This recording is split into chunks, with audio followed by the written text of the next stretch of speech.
Sobat Sare, nah untuk episode 4 ini kita mau bahas cerai talak. Tadi saya lihat kalau nggak salah Pak Muhammad Lutfi Amin itu lagi santai di smoking area kita kayaknya sambil ngopi. Tempatnya sih enak buat ngobrol-ngobrol. Yuk kita sambangi beliau. Ikuti perjalanan saya.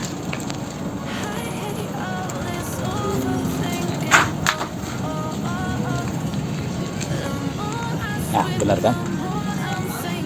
Beliau lagi ngopi, lagi santai kayaknya nih. Oke, saksikan wawancara berikut ini. Assalamualaikum warahmatullahi wabarakatuh. Jumpa lagi dengan Mas Bon di acara Sare Santai Sore. Nah, kali ini saya sudah bersama dengan Bapak Muhammad Lutfi Amin SHI, salah satu hakim di Pengadilan Agama Kota Banjar. Assalamualaikum Bapak. Waalaikumsalam. Oke. Nah, kesempatan kali ini, pemirsa saya, di episode keempat kita akan bahas mengenai cerai talak. Apa itu cerai talak? Bagaimana hukumnya? Nanti kita dengar penjelasan dari Pak Muhammad Lutfi Amin selaku hakim dari Pengadilan Agama Kota Banjar. Nah, Pak Lutfi, ini untuk episode sekarang Pak, saya punya hal yang berbeda nih. Saya dapat beberapa pertanyaan dari masyarakat terkait dengan cerai talak nih Pak. Ya, karena memang ternyata banyak masyarakat yang masih awam mengenai jatuhnya talak, kemudian talak itu ada berapa, kemudian perhitungannya bagaimana, kemudian jenis putusan yang ada di pengadilan itu seperti apa gitu Pak. Nah, ketika rumah tangga kita sedang ada masalah, contohnya terjadi perselisihan sampai adanya pertengkaran, tiba-tiba si suami itu tanpa disadarinya dia keceplosan mengucapkan saya talak kamu. Nah, kemudian setelah itu dia menyadari, aduh apa yang barusan saya ucapkan. Dia memohon maaf kepada istrinya, tapi ternyata istrinya sudah terlanjur sakit hati Pak, tidak mau memberikan maaf kepada suaminya gitu kan. Apakah hal yang seperti itu dikatakan sudah jatuh talak Pak? Baik, dalam kesempatan kali ini kita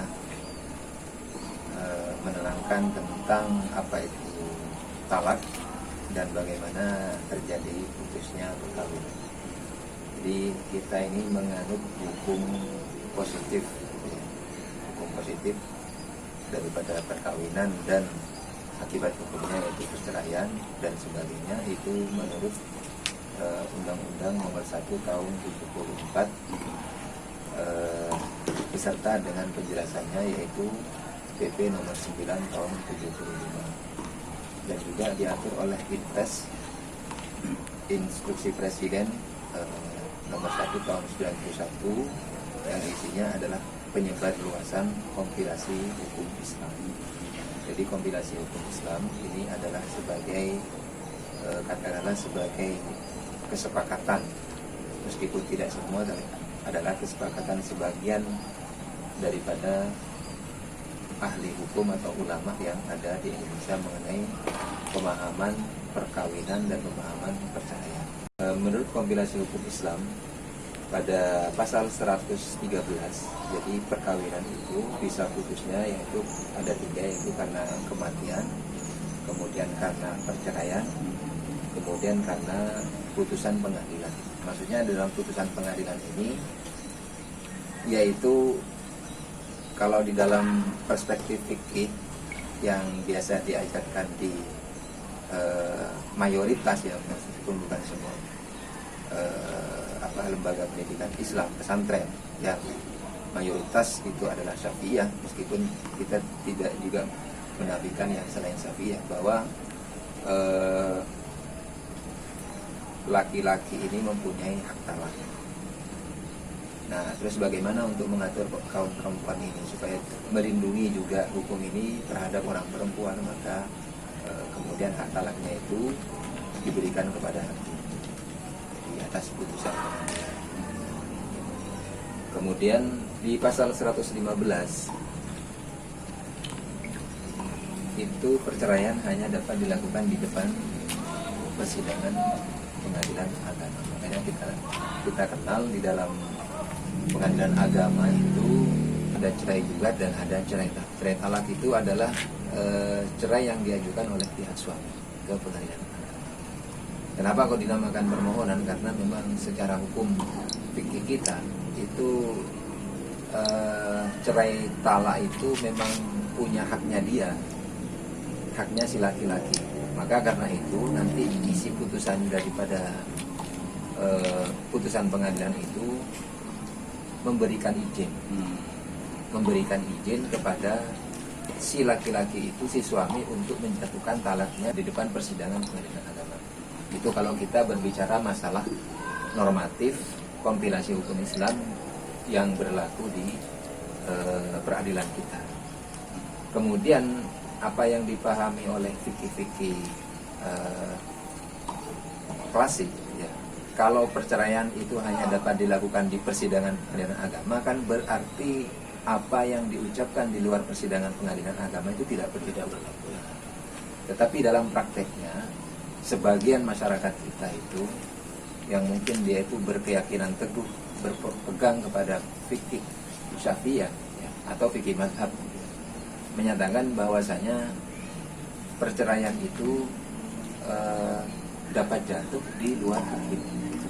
Jadi kalau tadi pertanyaannya itu talak karena emosi, apabila kita hubungkan dengan kompilasi hukum Islam, maka menurut negara itu tidak terjadi seperti itu. Tapi apa yang dipercayai oleh sebagian masyarakat melalui kitab-kitab kuno dan sebagainya kita punya itu, bahwa itu terjadi. Jadi alasannya karena sabda Nabi, salasun hazluhunna jiddun wajidduhunna jiddun. Jadi 3 perkara itu yang bercandanya itu adalah terjadi benar-benar, apalagi yang sungguh-sungguh itu terjadi, yaitu pernikahan, perceraian, dan kemerdekaan budak. Kalau seorang suami itu mengucapkan talak, pada saat dia berguyon pun itu adalah terjadi. Begitu juga pada waktu emosi, ya, maka itu terjadi juga. Begitu juga pada waktu dia mabuk. Ini mabuknya karena suatu hal yang dia sebabkan sendiri gitu ya, maka itu jatuh gitu. Nah, jadi mayoritas, hampir semua hakim melaksanakan itu, meskipun kompilasi hukum Islam itu adalah suatu kumpulan hukum Islam yang tidak mengikat mereka. Tapi itu menjadi semacam apa ya, suatu pikiran yang umum bahwa terjadinya perceraian itu hanya dapat dilakukan di depan persidangan pengadilan. Tapi kalau kita di luar persidangan pengadilan agama, yang seperti yang diajarkan di dalam kitab-kitab fikih, itu memang yang emosi seperti itu memang bisa tetap terjadi. Jadi Jadi walaupun realita di masyarakat itu Pak, kadang-kadang gitu ya, ketika dia berdasarkan contoh tadi, dalam keadaan emosi, kemudian suami mengucapkan, bercandanya pun itu terjadi. Bercandanya pun itu terjadi. Asalkan dilakukan dengan kalimat yang sore, kamu saya salah. Tapi Abu Hanifah itu menjelaskan bahwa lafaz yang sore itu cuma talak. Jadi kalau saya talak kamu, itu sudah terjadi. Kalau kiasan, nah, itu kinayah, itu adalah bukan sore.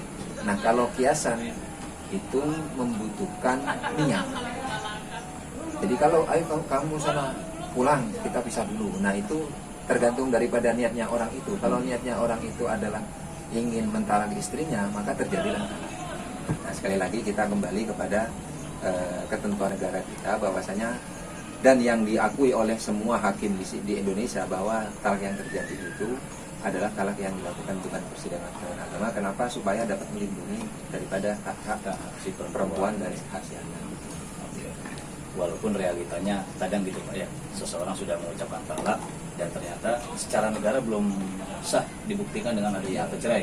Sebenarnya itu sudah terjadi gitu Pak ya, walaupun dengan sebab apapun.